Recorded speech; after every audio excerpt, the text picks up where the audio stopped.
আসসালামু আলাইকুম, সবাইকে স্বাগতম। আইসিটি বিষয়ের আমরা যখন এই যে লজিক ফাংশন সরলীকরণ করি তখন অনেক সময় প্রশ্নে দেওয়া থাকে এরকম চিত্র, আর বলা হয় চিত্রের আলোকে এক্স এর সরলীকরণ মান নির্ণয় করো, এরকম প্রশ্নে থাকে। কিন্তু তাহলে এটা সমাধান করব কিভাবে? প্রথমে আমাদের একটা এক্স এর মান বের করতে হবে। এই তথ্যের আলোকে যদি এক্স এর মান বের করতে চাই, এখানে 1 2 3টা গেট আছে। তো 3টা লজিক গেট কিন্তু 3 রকমের। এটা হচ্ছে অ্যান্ডের সাথে নট যুক্ত করে এটা ন্যান গেট, এটা ন্যান গেটের চিত্র। এটা অরের সাথে নট যুক্ত করে এটা নর গেট। আবার এই দুটো আউটপুট, যে এইটার আউটপুট এইটা, এটার আউটপুট এইটা, এই দুটো নিয়ে আবার আর একটা অ্যান্ড গেট হয়েছে। এটা অ্যান্ড, এটা ন্যান্ড, আর এটা নর গেট। 3টা গেট আছে। এখন সবগুলোই হয়েছে কিন্তু পি কিউ আর আর এর সমন্বয়ে। কীভাবে করব লক্ষ্য করি।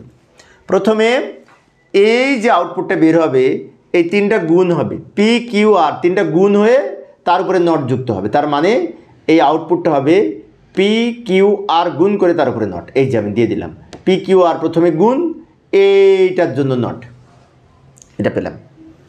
এবার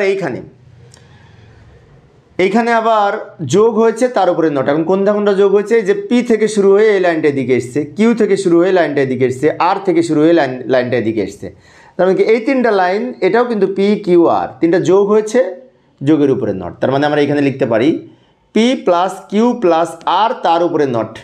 এই যে পি এইটার জন্য প্লাস আর এইটার জন্য নট। এই তথ্যের আলোকে এইটার মান এটা পেলাম আর এটার মান এটা পেলাম। এখন এটার ফলাফল তো এইটা আর এটার ফলাফল তো এইটা, এই দুটো মিলে আবার কিন্তু গুণ হয়েছে, তাই না?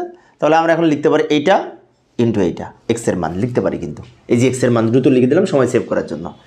এইটা ইন্টু এইটা। এখন এখানে ব্র্যাকেট দিলে আরও ভালো হতো, ব্র্যাকেট না দিলেও হবে, সমস্যা নেই। যেহেতু উপরে এই যে টোটাল নট আছে আলাদা আলাদা করা, সেই জন্য ব্র্যাকেট না দিলেও হবে। এই হচ্ছে এক্স এর আউটপুট। এখন এখান থেকে যদি বলে যে এইটাকে সরলীকরণ করে দেখাও, তাহলে কিভাবে করব? লজিক ফাংশন সরলীকরণের নিয়ম অনুযায়ী আমরা এইটা এখন সরলীকরণ করব। এখানে জায়গা কম, এই জায়গাটুকুর মধ্যে আবার আমার ছবি আছে, তো পরের পেজে যাই, এটা পরের পেজে নিয়ে যাই পরের পেজে নিয়ে যাই। এই যে নিয়ে আসলাম পরের পেজে সরল করার জন্য। আচ্ছা, সরল করতে হলে আমরা একটা কাজ করতে পারি। ডি মর্গেনের সূত্র অনুযায়ী, ডি মর্গেনের উপপাদ্য অনুযায়ী আমরা এইটা আলাদা করে ভাঙতে পারি, এইটাও ভাঙতে পারি, তাই না? ডি মর্গেনের দ্বিতীয় সূত্র বলা আছে গুণের পূরক সমান পূরকের যোগফল। মানে কি?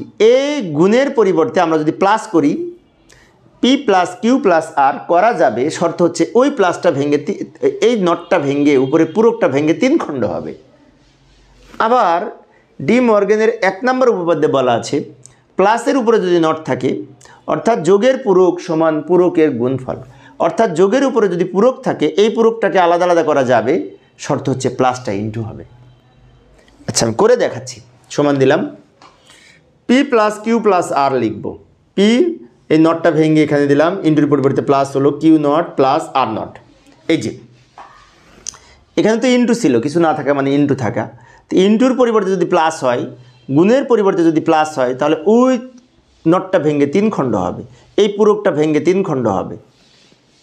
এটুকু পেলাম। এবার এইখানে আসি, ওখানে আবার উল্টা, এই উপরের পূরকটা ভেঙে 3টার উপরে দেয়া যাবে, কিন্তু প্লাস থাকলে ইন্টু হবে। এখানে যেমন ইন্টু থাকলে প্লাস হয়েছে, আর প্লাস থাকলে ইন্টু হবে। এই যে তাহলে এটা হবে P nought into Q nought into R nought. এই যে লিখে দিলাম দ্রুত, P naught Q not R nought, কিছু না থাকলে ইন্টু বোঝায়। আচ্ছা, এই ব্র্যাকেট এখানে দিলেও হবে, না দিলেও হবে, সমস্যা নেই। এইবার আমরা কি করব?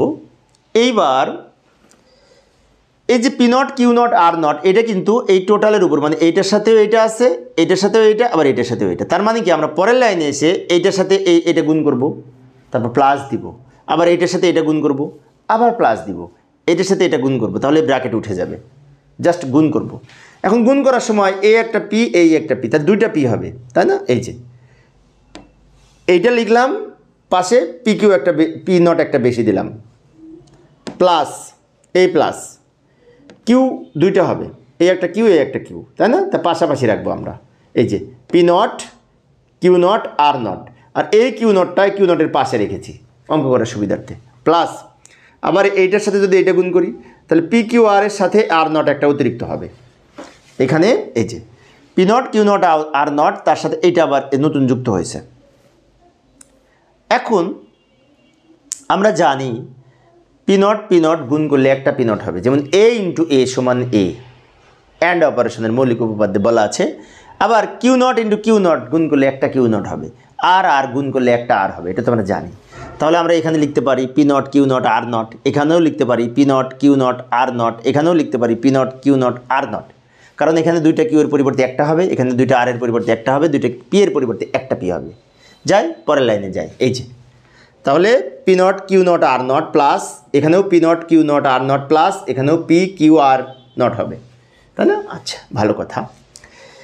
আবার অ্যান্ড অপারেশনের যে মৌলিক উপপাদ্য সেখানে বলা আছে এ প্লাস এ, তিনটা এ যোগ করে একটা এ হবে, এটা আমরা প্রমাণ করেছি অ্যান্ড অর অপারেশনের মৌলিক উপপাদ্যে। তাহলে এইখানেও পি কিউ আর, এখানেও পি কিউ আর, এখানেও পি কিউ আর, ইকুয়াল সব। তো ইকুয়াল তিনটে ইনপুট যোগ করে একটা ইনপুট হবে। আমরা জানি এই যে এ প্লাস এ সমান এ, তাহলে এই তিনটা যোগ করে একটা হবে, তাই না? 1 + 1 অর অপারেশনের বলা আছে যে আমরা ওই শতক সারণী যখন দেখেছি, তাহলে এই তিনটার পরিবর্তে আমরা যোগ করে একটা লিখতে পারি P naught Q not R nought, এটাই উত্তর। তবে একটা কথা আছে, এই P naught Q not R nought এইটার আর একটা সূত্র হচ্ছে P plus Q plus R এর উপরে নট, এটা বলা যায়। তার মানে